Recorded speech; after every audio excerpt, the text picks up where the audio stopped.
This is Betsy Jensen, and you are listening to Unstoppable Body and Mind, episode 61, Embodiment. In this podcast, we learn to upgrade our brain and understand the power of our thoughts, to heal and to create the results we want in our life. Become the person in control of your healing and make peace with your life. Become unstoppable, body and mind. Hello, my loves. We're going to talk about embodiment today, which is one of my favorite things to talk about. But first, let me remind you, we only have a few more days left in April, and there is a little more time for you to submit your entries for the $100 Amazon gift card drawing. You have 3 ways to enter. You can do all 3. You can go to iTunes and give this podcast a rating and a review. Each of those counts as an entry. Just screenshot them when you do them, and you can email them to me. The other way to enter would be to show me that you're following me on Instagram, Body and Mind Life Coach. Again, screenshot that. You can email all of those to me, info@bodyandmindlifecoach.com, and that link will be in the show notes. All right, let's talk about embodiment. Embodiment is something that I have been talking about here and there on the podcast, but never really devoted specific time to talking about what that is and what that means. I kind of thought that everyone assumed it was the same thing that I did, but one of my coaches asked me what that meant exactly. And when we looked it up, it's not exactly what I thought it meant. Embodiment, as I'm going to talk about it here, means just connecting with your body mentally, emotionally, and physically. Most of us have become disembodied or dissociated from our bodies. This can happen because of what we're taught in our youth. Think about potty training, for example. You're taught to ignore some of your body's signals sometimes. And I work with a lot of physicians that have gone to an extreme where in their medical training, they really had no time for any of their own body functions. And so they trained themselves not to even pee during the day and maybe not to even drink water so that they wouldn't have to pee. There are also things that you're taught as a child, messages that you get about food. So, for example, cleaning your plate might be something that you were raised with, where you were taught to disregard the signs of your body that you might be full and eat so that you clean your plate. You may have been taught that it's important not to waste food. And so instead of listening to your body's cues, you look at the outside world and what people are telling you to do, and you start to internalize how you should act based on the outside world instead of based on your own self and your own body. A lot of people in this society have body image issues. We are shown these ideal bodies that we are supposed to look like.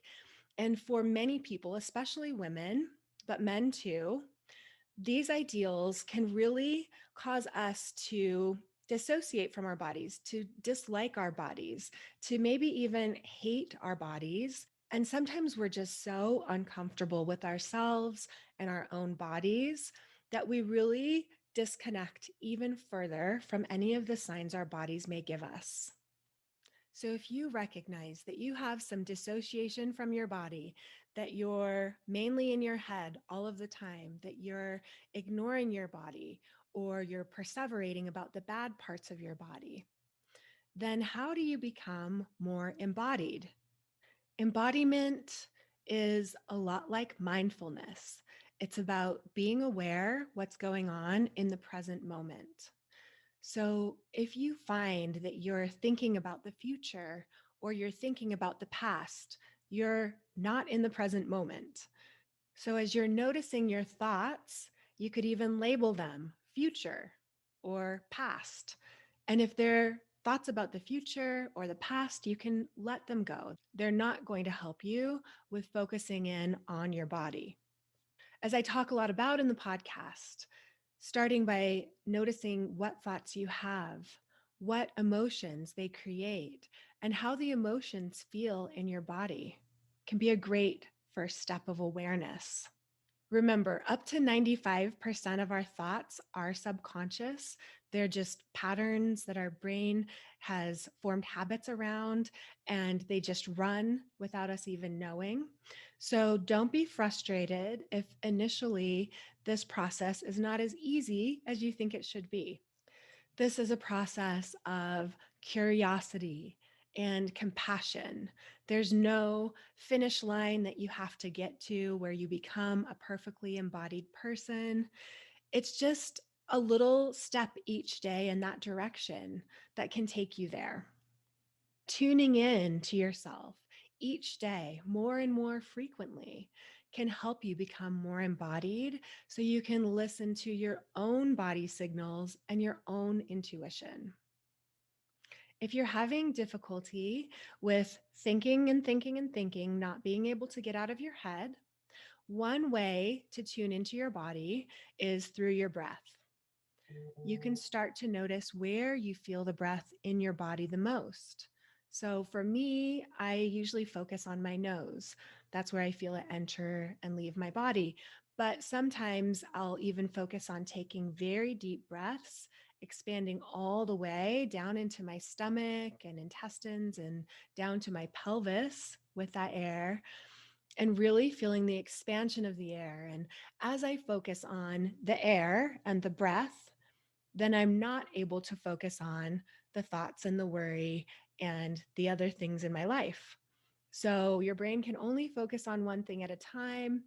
And if you're tuning into your breath, it can be a very calming way to go into your body. There are many breathing techniques out there and books about breathing, but in general, focusing on the breathing and noticing, just first of all, noticing how you are breathing. Is it shallow? Is it mainly in your chest? Is it very quick? And as you notice your breath, see how it feels if you lengthen the breath, if that feels okay to you. You can try exhaling longer than you inhale. That brings in the parasympathetic nervous system. So instead of the fight or flight, we can engage the part of the nervous system that allows us to rest and repair. Your breath is always with you from the moment you're born till the moment you die. So this can be a great tool for you to use no matter where you are. Focus in on your breath and feel the sensation of the breath, especially if you're having pain or discomfort in one part of your body, and feeling the breath can feel maybe neutral or even pleasant, then that's something you can focus on. Now, if breathing is uncomfortable for you, then be curious about the ways that you can breathe that are more comfortable. Sometimes when you start tuning into your breath, you may notice that you're hunched over, that your shoulders are raised, or that you're slumped down. So as you're breathing, imagine opening up, imagine breathing deeply. And this helps calm the nervous system. Moving your body in ways that feel good is another way to become more embodied.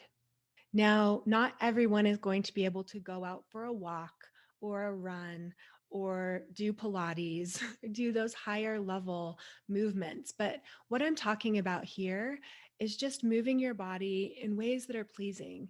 Maybe it would be some stretches, kind of stretching open the chest if you find you're hunched over. Another thing I really like doing is just putting on some music and dancing. And with this, you're not trying to do necessarily specific dance moves or choreography. You're letting your body just move how it wants to and pay attention to what feels good to you. What are you naturally drawn to?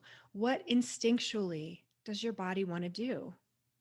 Meditation can be a helpful way of calming the mind to get into the body, especially meditations that focus on your body, like the somatic tracking meditation that I have, or the meditation for positive sensation.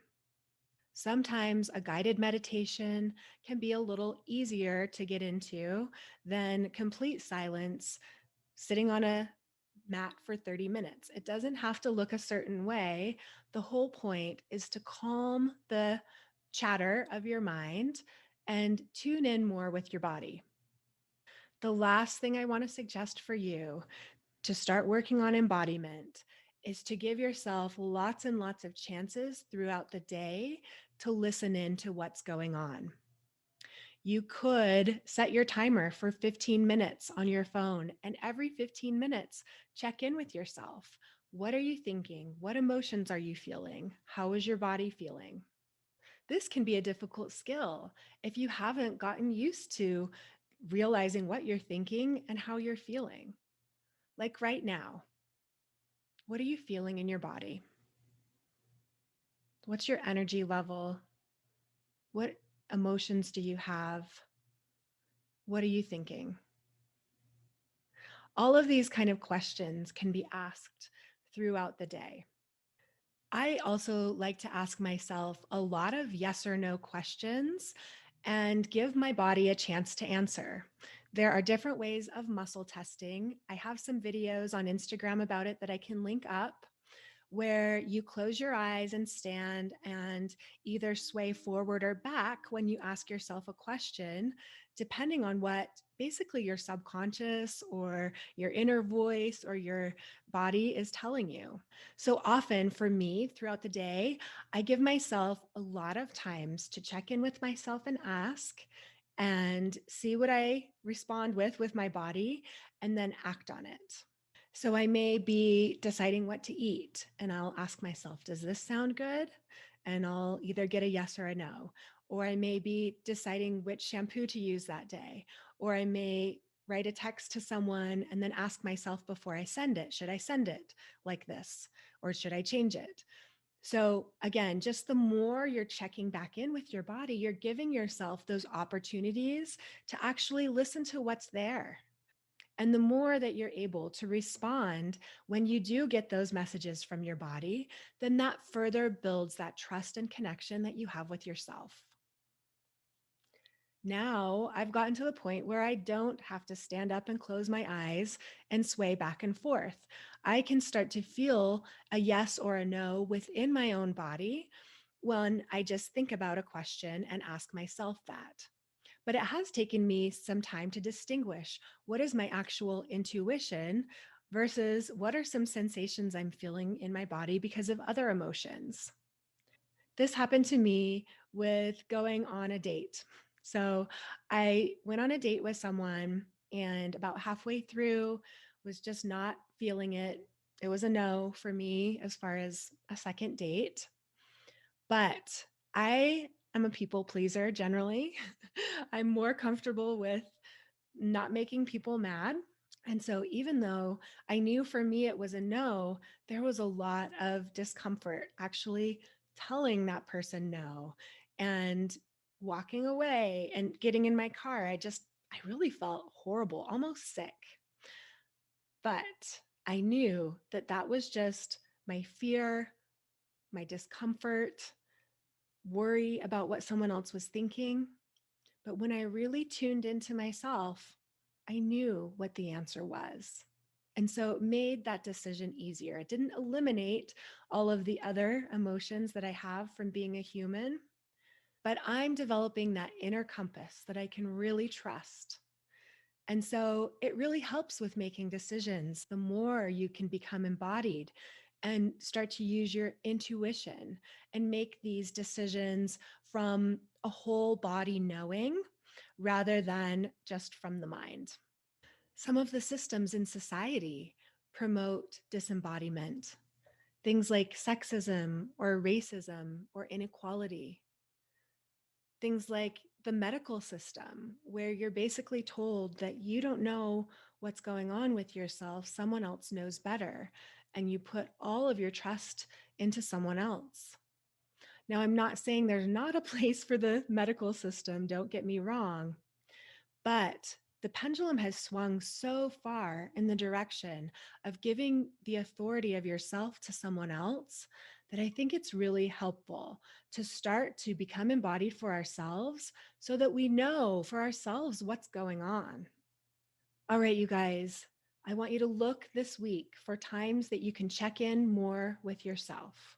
Start to tune into your body and maybe even ask yourself many, many yes or no questions throughout the day and see if you get a response through muscle testing or through how you feel in your body.